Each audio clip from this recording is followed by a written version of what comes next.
survive, most wild fauna need vast spaces, extended territories, and harmoniously preserved habitats. Man's relentless encroachment on the land has fragmented these territories and broken the natural passages that species used to move around. These natural corridors are essential to the survival and equilibrium of ecosystems. All over the world, scientists, protectors of the environment, and the inhabitants of these lands are coming together to restore these corridors, and with them, the free circulation of wild animals. The ultimate challenge? Cohabitation with the wild.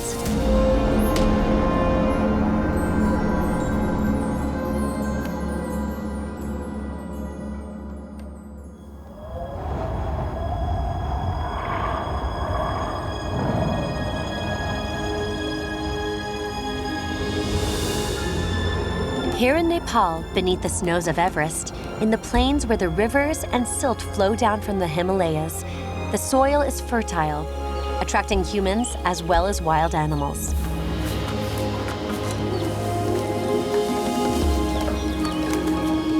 This competition has been to the detriment of many animal species that have almost disappeared under the effects of hunting, poaching, and deforestation. The Bengal tiger is the most endangered species. Its numbers have fallen from 60,000 at the beginning of the 20th century to just 2,000 at the beginning of the 21st. In just a century, this 2-million-year-old species has become in danger of extinction.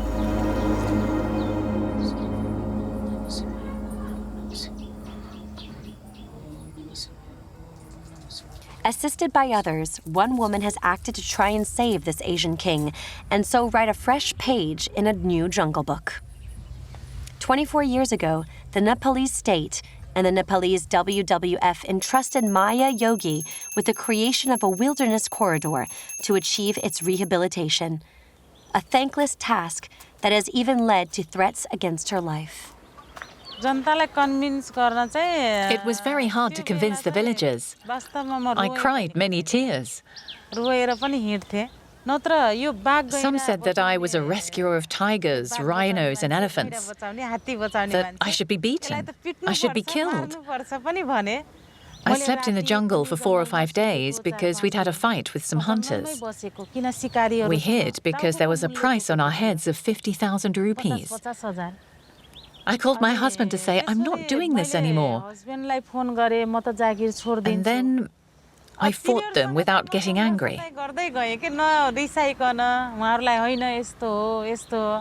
Calmly, I explained that I wanted humans and animals to connect, that I wanted humans and animals to be happy. But there is still a long way to go for these undergrowth-dwelling tigers. In 2010, there were tigers in 13 Asian countries. Since then, they have disappeared from Vietnam, Laos, and Cambodia. Only 250 remain in Nepal, and it was vital to prevent their extinction. The Khata corridor was created between the Bardia National Park and the Katarnagat National Park in India, where only 21 and 18 tigers were left. It was destined to once again become a wild forest and to act as a model. This 20-kilometer-long, 8-kilometer-wide territory along the village of Khata was completely leveled by the Terai, a Hindu community of 16,000 people who developed the land in what is now the corridor and vast swaths of the nearby areas. These farmers and breeders cut down the forest and build houses. Before planting the first tree, Maya went door to door for 5 years, trying to convince the locals of the benefits of the corridor. She still visits them regularly. Her determination has led to the area becoming a forest once more in just 25 years. The Khata corridor now offers the tigers a migration path between India and Nepal. There is only one plot that remains to be planted with trees. In 2001, the Khata corridor was all but a desert. Everything around the corridor was like this. The whole place was covered with houses and dwellings. The trees were bare, it was barren, there were no plants, no trees.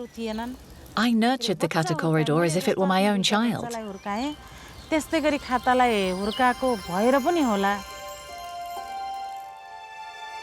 Despite being wedged between two inhabited zones, this corridor provides tigers with a new hunting ground of savanna and forest, a cunning blend of light and shadow where the tiger stripes make them almost invisible.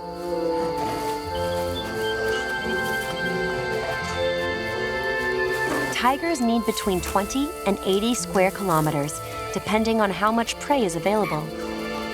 These solitary creatures mark their territory with their scent and their urine to deter any rivals.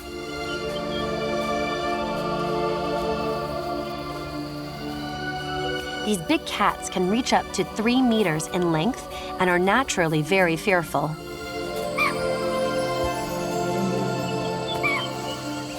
They learn from a very young age to be wary of their elders, who might kill them to gain exclusive reproductive access to their mother. They roam the corridor, sometimes close to the frontier of the world of men.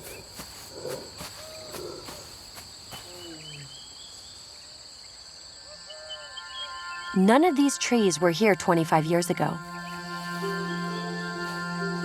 The fact that they are here now is largely due to one man, one of the first people Maya managed to convince. Along with a group of volunteers, farmer and village chief Badai Taru planted shrubs relentlessly for 10 years to recreate the tiger's forest habitat. And yet, he has more reason than most to not do so.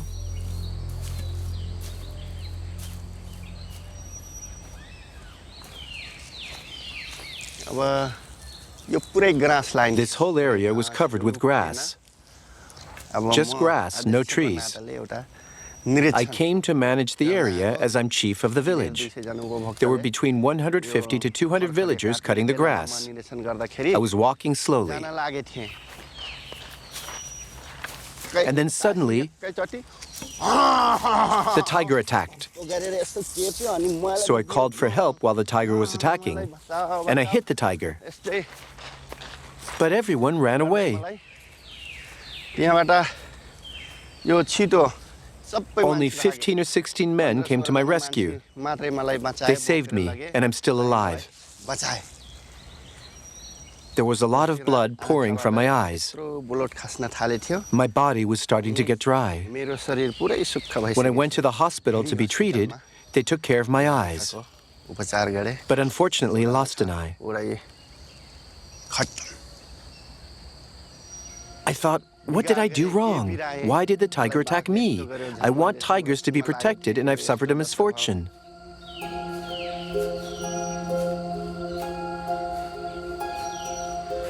After my accident, I was angry. So yes, I wanted to kill the tiger. I was afraid because I thought I was going to die. Then my eyes started to heal, and my anger started to fade. At that moment, I thought that the tiger was king of the jungle. If it had wanted to eat me, it would have done so. It was an accident.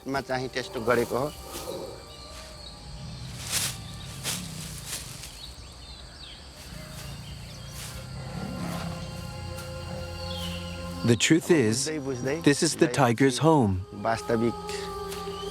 and the village is the human's home. We have to realize that if we protect the tiger's home and we leave them alone, tigers are peaceful animals.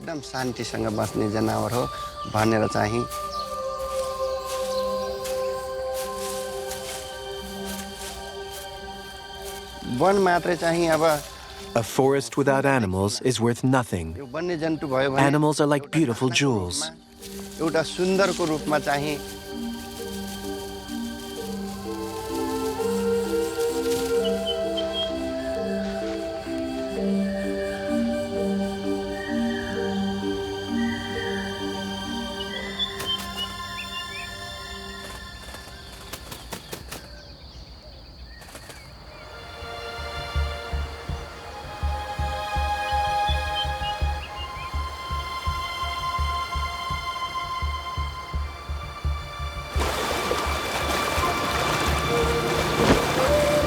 A Nepalese organization, the National Trust for Nature Conservation Project, runs a park with over 700 camera traps to gain a better understanding of the tigers' movements between the parks and the corridor and take a census of their numbers.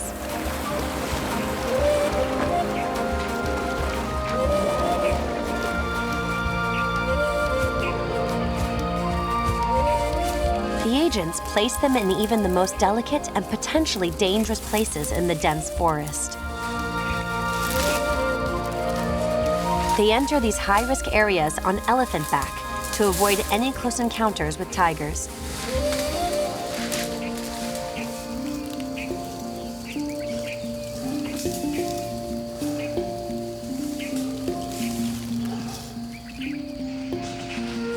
Agent Umesh Pradesh sets up the camera traps, accompanied by director and trainee ecologist Rabin Kadaria. In Bordia and Bake complex, we make camera trap grids. This grid cell size 2 km by 2 km size, and we need to put camera traps in all grids. And altogether we have 721 camera traps grid in Bordia and Bake complex. Northing 3149 087.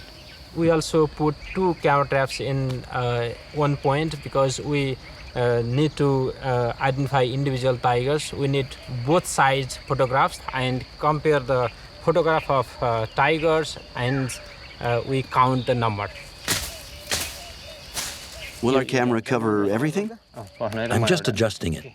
Okay. Shall we test it? You have to get down on all fours. Okay. I'm going to raise this one.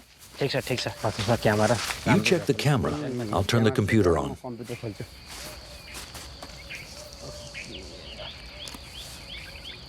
Umesh and Rabin have been studying the evolution of tigers and other species' behavior for 13 years. We filmed a wild boar.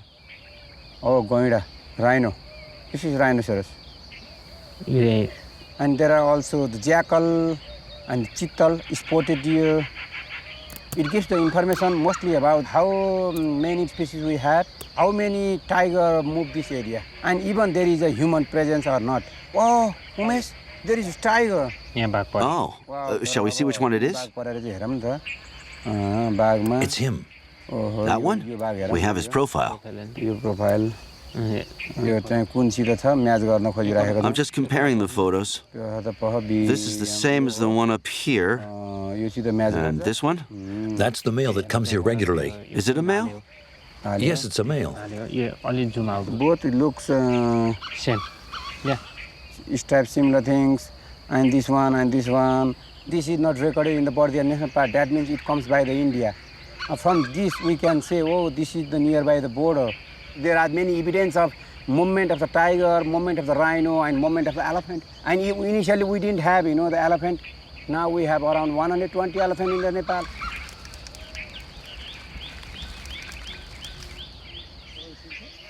During last census, we also find one interesting images in one camera traps that people just cross the camera traps, and one female tiger crossed that camera traps just in 10 minutes interval.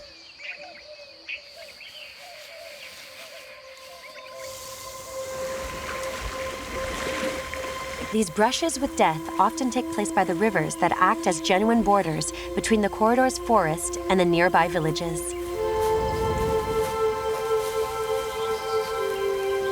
It is not unusual for a tiger to come to drink during the hotter parts of the day, just a few minutes after the fishermen passed. The tiger has probably waited for the coast to be clear. Unless it is cornered, a tiger will never attack a group of people.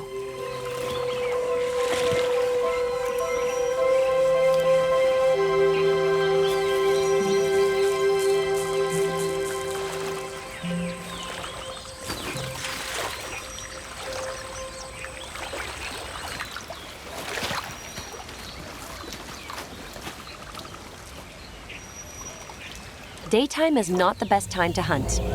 Tigers occasionally make an opportunistic attempt to catch prey, but 90% of these attempts fail because macaques and deer have a mutual warning system.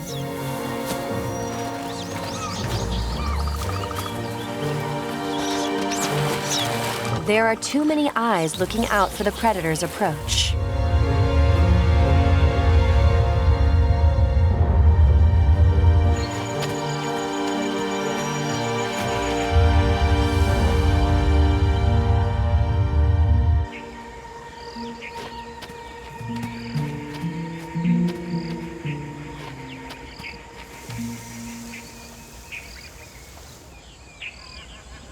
Around 20 cameras have been added to the ones set up by the park's agent by local volunteers familiar with the area, who want to find out more about the tiger's movements around the risky tracks.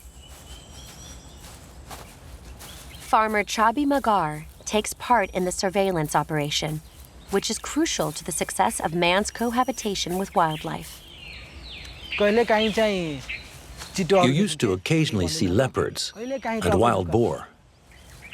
Now there's vegetation, and you see lots of animals. Elephants, rhinos, tigers, as well as other species. When I got to see a tiger, I was very happy.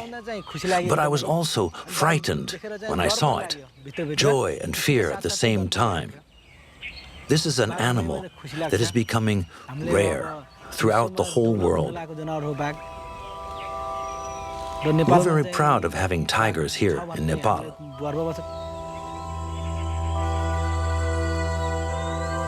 The Khata corridor near the village recreates the tiger's habitat, but also attracts many other wild animals that need to be contained. Namaste. The park's most experienced guide, Sridhar Pokaral, accompanies Rabin Kadaria to inspect the different kinds of fence that his team has set up. They are chosen and placed according to the movements of herbivores or carnivores. Many people are concerning on only the tiger and the elephant, but people have lots of many damage from the deer, wild boar. Tiger, in fact, never comes to the village because they are a strictly territorial animal. So a normal tiger will never go out of their territory. We have never seen tiger entering our village since 40 years that I know. This is the game-proof fence. This is especially for the tiger prey species. Yeah. They cannot come to the agricultural land, so the crop is protected so that people can grow potato, wheat. Now people are happy. The jungle, the ground. Broken by the elephant. That's not good, is it? It's really broken. There are 30 kilometers of barriers to be checked, including special elephant-proof concrete ones. The concrete seems effective for the elephant, but it's very costly.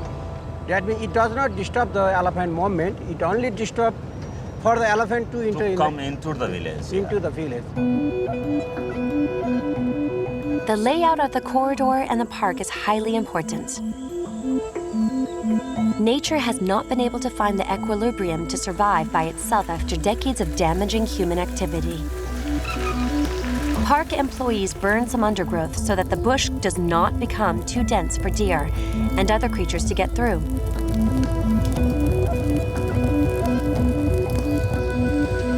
It is the saplings in these prairies that need to be cut down.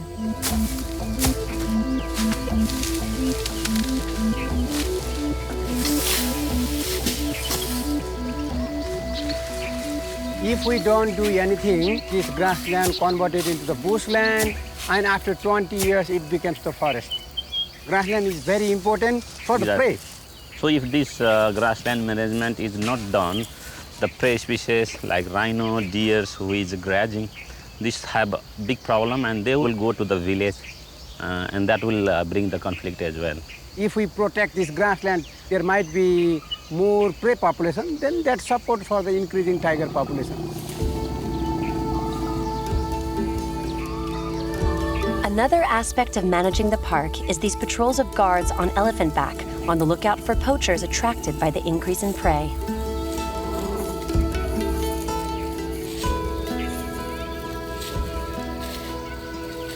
I'm very happy when I see the elephant passing near like this. Always I'm happy to see animals, and of course the domestic elephant, they are very lovely.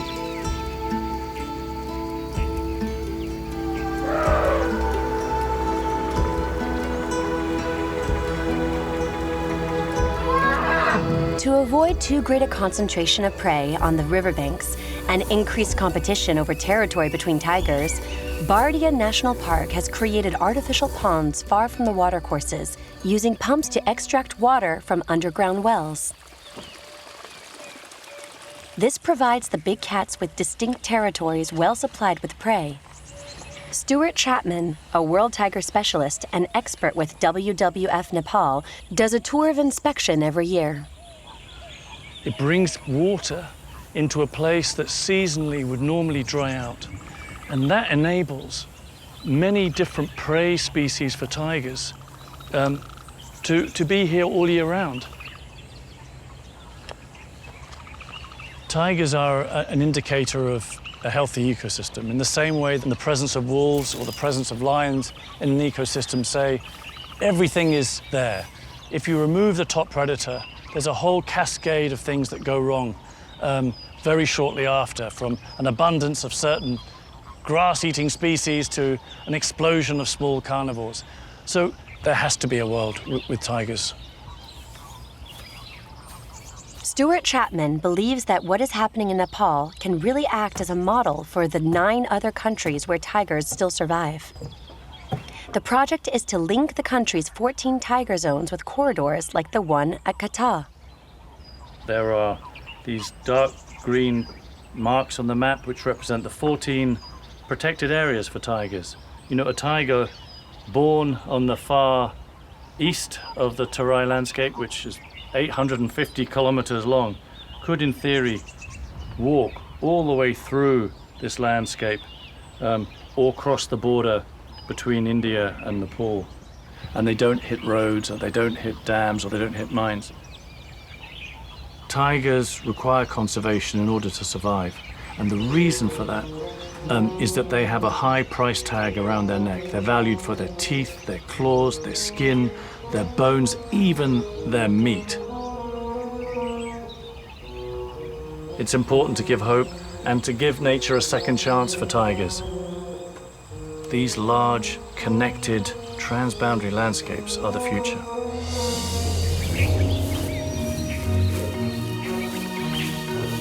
This study of tigers' movements and the current census will establish whether the Khata corridor is having a positive effect and if a conflict-free future is possible. If a tiger can find enough prey in the corridor and it feels safe, it will have no reason to go and hunt anywhere near the neighboring villages. This large carnivore needs 40 kilograms of meat a week. Hindered by its 200 kilogram body weight, it has to hunt by stealth and lightning attacks.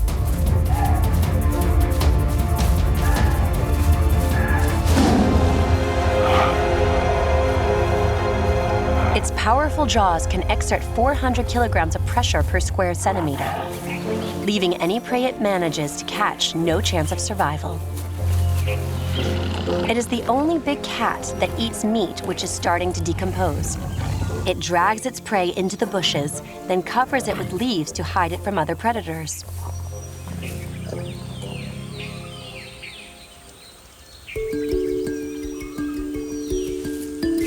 Our guide, Sridhar, was born here and knows these lands like the back of his hand.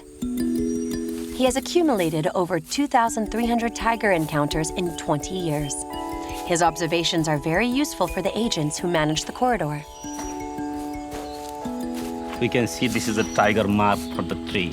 You can see across, he was doing that way, and straight one. They choose this kind of tree because it has got little bit thick bark. Thick bark gives them a little bit more space to clean their nail. On this tree you can look. He was standing, trying to scratch as much as far he can do. Almost 3 meters you can see there. It looks like he was a little bit even trying to climb. This they do when there are monkeys on the top of the tree. Maybe gets panic and fall down. They will try to grab this prey species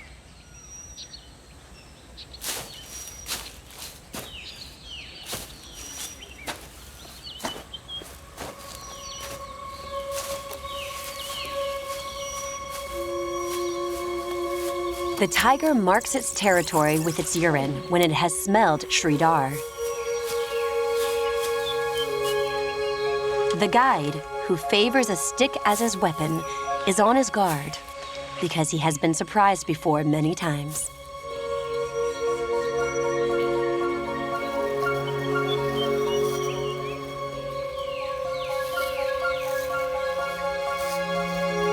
It is not uncommon, when tracking a tiger, to come across a rhinoceros, another threatened species that loves the same bathing spots and creates trails through the forest that the tiger uses to get around the forest easily. This rhinoceros leads Sridhar to a tiger's territory. Wow, this is a big male, very, very fresh. This morning tiger was here. And there are some old prints from the yesterday and day before yesterday. A tiger is living in this corridor also, coming to the same place for the bath. That means this is not a tiger that is only have a corridor movement. This is a permanently living tiger here. This far from the village, the tiger is no threat to humans. Unless... if they are injured, they are sick, the human can be the easiest prey. So at this moment, they can go for the human. The tiger's presence here is a success for the corridor, which is no longer just a passageway between two national parks.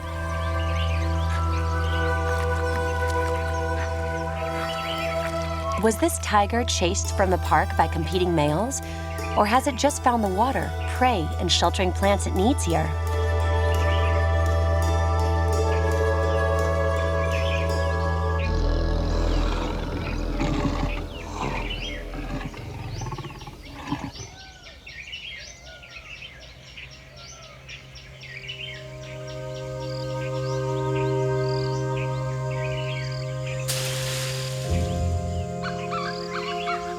The forest is my home. And then my home next to the forest is my home. All is my home. If you have respect with the wildlife, then both are your home.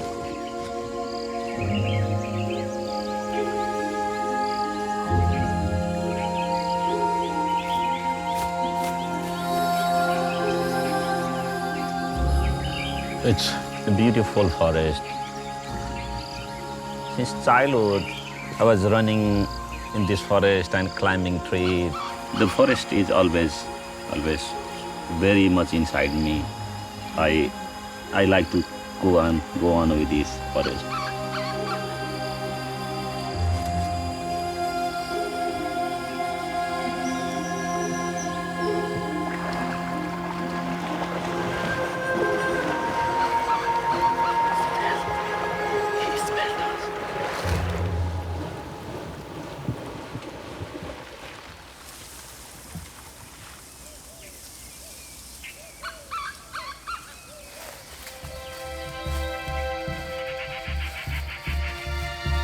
The forest that was planted in the corridor 25 years ago to create the tiger's habitat is also a great resource for the villagers.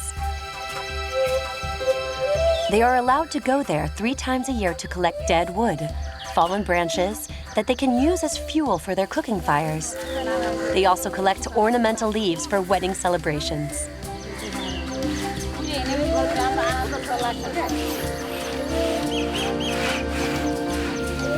Any fallen trunks can be cut into planks that are scrupulously shared out among the families of the community.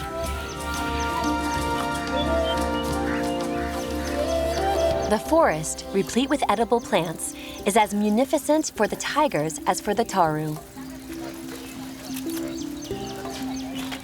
But while collecting as a group is safe, venturing into the forest alone is dangerous.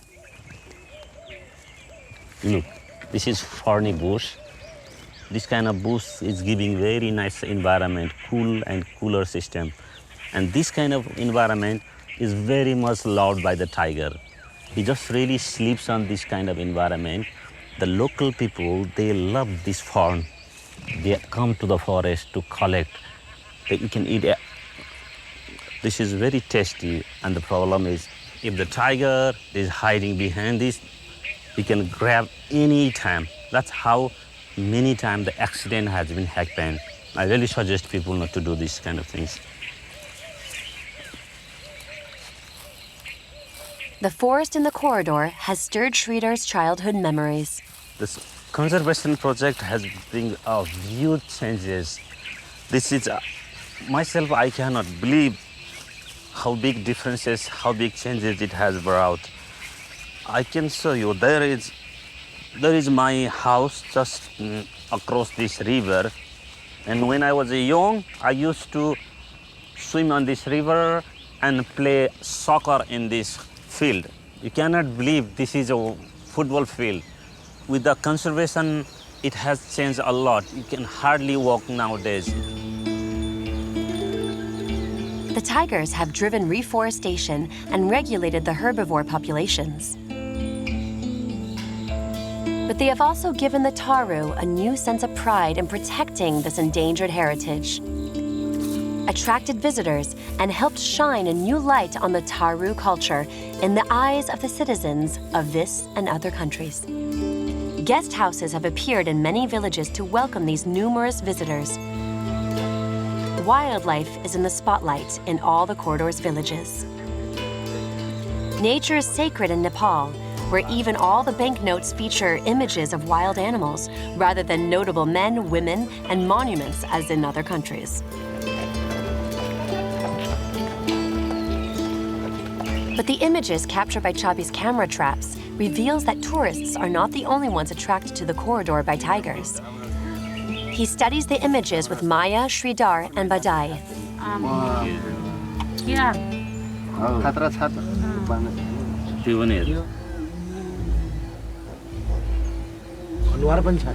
This is what I wanted to show you. They're carrying guns, aren't they? They're not even afraid of the tiger. They've got some serious weapons. That's really worrying. We have to warn everyone as quickly as possible. They haven't come here for deer. They're here for tiger. They come for the tiger in the middle of the night, taking lots of risks. He looks Indian. And the one in front of him is Nepalese. He's the one leading the way. It's getting too risky. These people don't mess about. 8 tigers have been killed in less than 4 years. Guarding the corridor is a full-time job. Maya, with the help of local organizations and NGOs, has involved the local population in making it a success. The corridor has been divided into 42 parcels, each one of which is managed by one of its communities. Flora and wildlife are now part of their heritage. Maya is also trying to foment a culture revolution by encouraging Tharu women to plant not for food, as they have always done, but to earn money, which will enable them to buy what they need rather than fetching it from the forest where they risk running into a tiger. We have to plant crops that wild animals won't come and eat. That's why we plant mint, chamomile, citronella, and asparagus.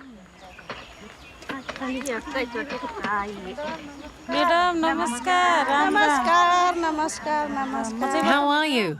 What are you doing? We're harvesting mint. Do animals like elephants come to eat your crops? No, they don't like mint. Do they eat your corn? Yes, they prefer corn and other cereals. Look, it's better if you do it like this. I see there isn't much on the plants. We took cuttings and replanted them. These plants need water. You have to water them quickly. They need to be really lush if you're going to get enough oil out of them. A big vat full of nice mint should provide up to 10 to 12 litres of oil. We only got 5 litres last year and 10 the year before.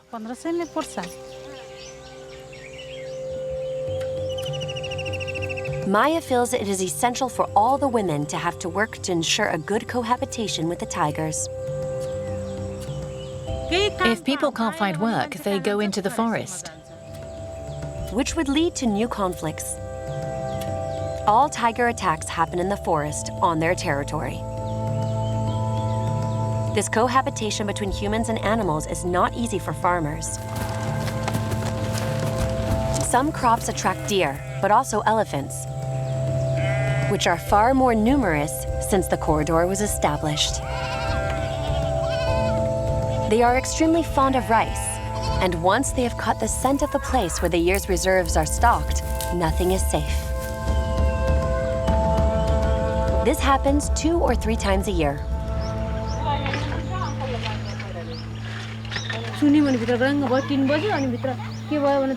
I was outside, and I heard a noise from the house. I looked through the window to see what was happening, and that's when I saw the elephant. My son screamed when he saw it. I was really worried for my son. I thought he was going to die. I grabbed my son by his collar, and we ran away. We managed to escape, but we lost everything. There's nothing left.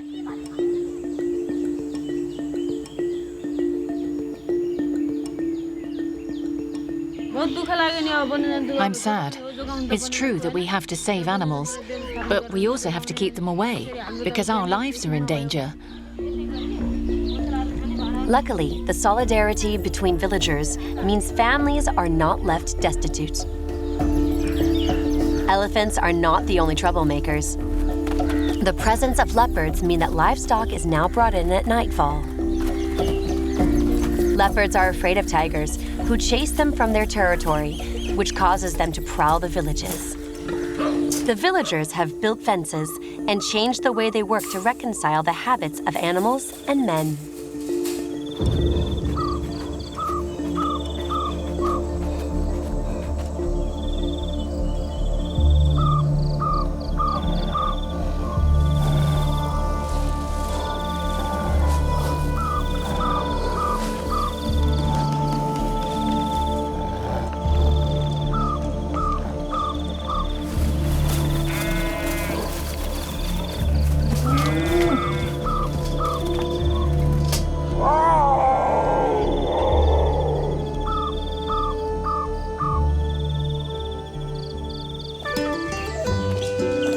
The Great Census has delivered its verdict. Rabin and Umesh have compiled the data from the 700 camera traps. There are 4 times as many tigers as 13 years ago. The corridor is working like a charm. There are 29 tigers in Khata Wildlife Sanctuary and 87 tigers in Bordia National Park. And it goes and up to somewhere in the east. And in this corridor forest, 5 tigers are moving between the India and Nepal. The good things in the Bordia is tiger population is increasing. While it is a beacon of hope for the endangered tigers, this increase has also brought terrible consequences. In the last 3 years, more than 29 people are killed by the tiger in the forest. And the villagers, they need to go in the forest, collect the more firewood, more grass. They are not taking any precaution. While going jungle, the people, they lost their relatives and their sons, their daughters, and some of their mother by the tiger attack.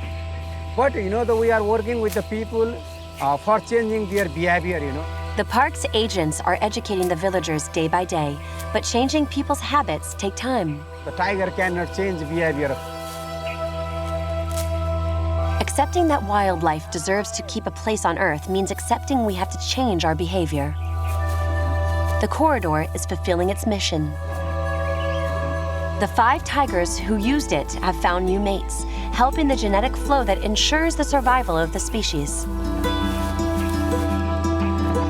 New cubs bring fresh hope at a time when the experts predict that the loss of its habitat could lead to the extinction of the big cat in the wild in the next 20 years.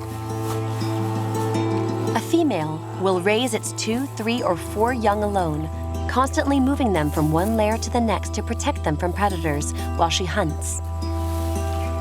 They will spend 2 to 3 years with their mother before conquering their own territory, at the cost of fights that are sometimes deadly.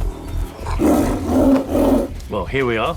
Over the last 12 years, the conservation curve has bent upwards. The number of tigers has increased. Maybe we'll get close to 5,000 tigers.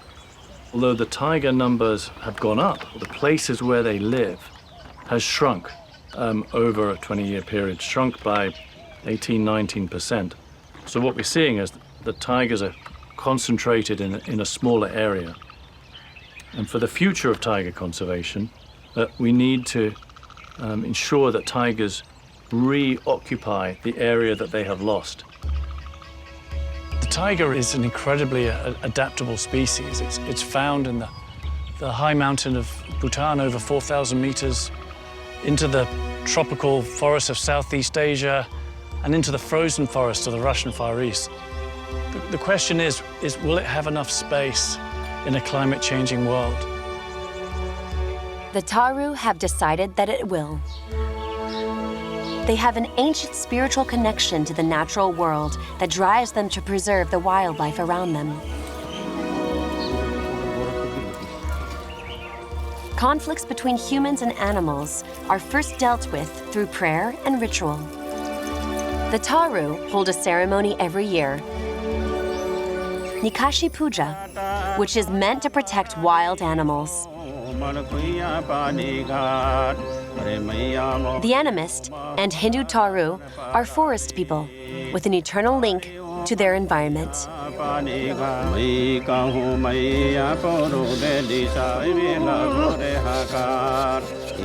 The trance helps them to contact the spirits of the forest. This ritual allows them to connect with sacred, lauded, and respected animals by sharing their home in the shade of the trees with the wild animals and sharing the resources the forest provides. The Taru are working to perpetuate the concept of the corridor.